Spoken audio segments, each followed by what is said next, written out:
இல்லாம இங்க என்ன பிரச்சனைன்னு கேக்குறாங்க. அப்படியே பார்த்தாலும் இங்க இருக்க எல்லாருமே ஒரே மனநிலை, அதாவது ஒரு அதான் அவர் சார் சொன்னதுதான். அதாவது நீங்க எல்லாருமே கேமராக்கு முன்னாடி இருக்கவங்க, நான் அப்படி இல்ல.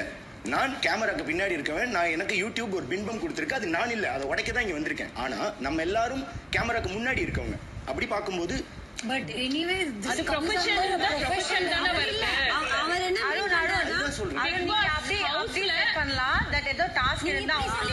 இப்ப என்ன சொல்ல வரீங்க சார்? வந்து இப்ப கம்பேரிட்டிவ்லி டாஸ்க் வந்து கம்மியா விளையாடுவாருன்னு நான் சொல்லணும்னு நினைக்கிறீங்க. It's not about that. Sir அப்படி நீங்க சொல்ல வேண்டாம். பாத்தீங்க ஸ்டேட்மென்ட் அப்படிதான் இருந்துச்சு. மத்தவங்களுக்கு இங்க தேவை இருக்கிறதோட அவருக்கு தேவை இங்க இருக்கிறது கம்மின்றத நீங்க அதுதான் மீன் பண்றீங்க. அது முடியாதுல. அதுதான் காரணம். அத தெளிவா சொல்லுங்க. அதான் சார் ஏஜ் வைஸ் சொல்றாங்க. ரெண்டாவது அந்த ஸ்தானம். இந்த 24 மணி நேரத்துல நீங்க பார்த்த விஷயம் என்னவோ அதை சொல்லி. அதான் இது 24 மணி நேரத்துல நான் பார்த்த விஷயம் சார் சொன்னதுதான். நீங்க எல்லாரும் கேமராக்கு முன்னாடி இருக்கவங்க, நான் கேமராக்கு பின்னாடி இருக்கேன். எனக்கான ஒரு பின்பம் இருக்கு, அதை உடைக்க வந்திருக்கேன். சோ இதுதான் நான் நினைக்கிறேன்.